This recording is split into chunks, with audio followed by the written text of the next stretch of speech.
Chicago is a small port town. We now have almost 3 million people in the city, 6 million plus in the region, and multiple ways in which we have an opportunity to address the challenges that may hit us. You have a great picture here, a great scene of Chicago. I'm sitting somewhere in the middle of that picture.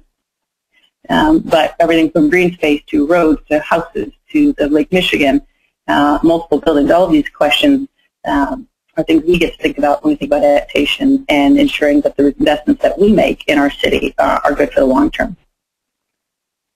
So the next slide highlights structurally how we thought broadly about climate and questions there.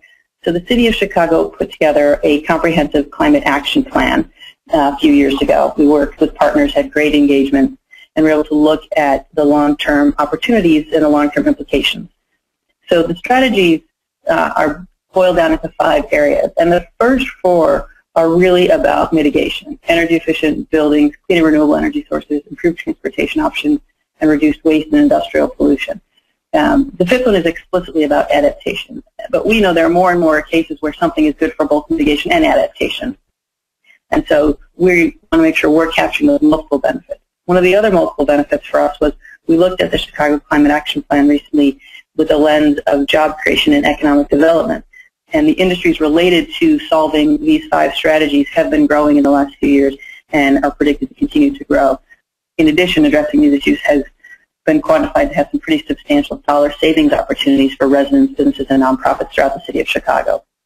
So these strategies can deliver multiple benefits on the mitigation side, the adaptation side, and on the economic development and job creation side, and fundamentally support the quality of life and the quality of economic opportunity that we offer here in the city of Chicago. Within this category, the next slide highlights thinking specifically about some of those adaptation opportunities.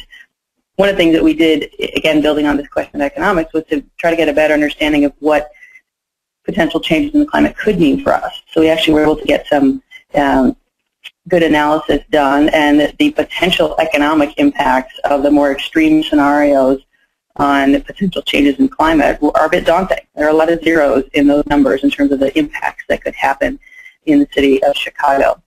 We want to make sure those don't happen, and then we also want to be thoughtful about changes that may occur. So we organized thinking about adaptation and thinking about some of the opportunities to ensure that what we do today will have long-standing positive benefits. We put those into sort of 3 broad buckets, thinking about the people, thinking about the built environment, thinking about the natural environment. And so the next slide is thinking about the built environment. What you see here is actually the green roof on top of City Hall. So I'm sitting below that right now. But it's one of the examples of the many things that we've done that look at what can make our infrastructure more resilient, what can help us address urban heat islands, and what can help us address some of the stormwater that may occur. So green roof is something that's been expanded significantly throughout Chicago. I think we've got almost 400 green roofs now, about 5 million square feet in the city of Chicago.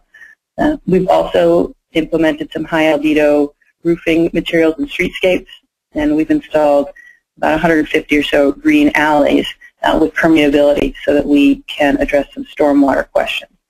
So really focusing on the built environment has been something we've looked at in municipal infrastructure. We've also created a green permit program that has faster and reduced fees for construction that is green, including things like green roofs. And so we've tried to create an opportunity to engage more broadly businesses and residents who are looking